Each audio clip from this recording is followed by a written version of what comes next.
ज्या ज्या लग्नाच्या कार्यक्रमात जातो त्या कार्यक्रमामध्ये तुम्ही गेल्यानंतर बायकांचा एक ठरलेला कार्यक्रम तुम्हाला पाहायला मिळतो. महाराष्ट्राची फार जुनी परंपरा. बायका लग्नामध्ये हळदी कुंकुवामध्ये बारशामध्ये गेल्या तर त्यांचा ठरलेला कार्यक्रम नवऱ्याचं नाव घेणं. घरामध्ये नवऱ्याला मारतील, झोडतील, लाता घालतील, शिव्या घालतील, पण नाव घेताना बायका एवढ्या लाजतात काही विचारू नका. एका लग्नामध्ये गेलो तो, काही बायका आपल्या नवऱ्याचं नाव घेत होत्या. कोणीतरी सांगितलं हौसाबाई या तुम्ही तुमच्या नवऱ्याचं नाव घ्या. तर हौसाबाईने लाजत मुरडत आपल्या नवऱ्याचं नाव कसं घेतलं?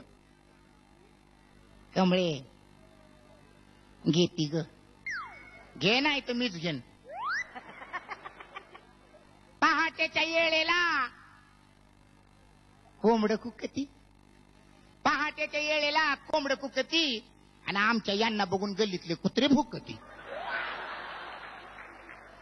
दुसरी शेजारी बाई होती, तिला पण कोणीतरी सांगितलं तुम्ही पण नाव घ्या. तिने नाव घेतलं, तिने नाव घेतलं. तिच्या नाव घेण्याची पद्धत वेगळी. काळ्या काळ्या डुकराचे पांढरे पांढरे पाय, काळ्या काळ्या डुकराचे पांढरे पांढरे पाय, 4 दिवस झाले दिसलेच नाही. स्वाईन फ्लू झाला की काय?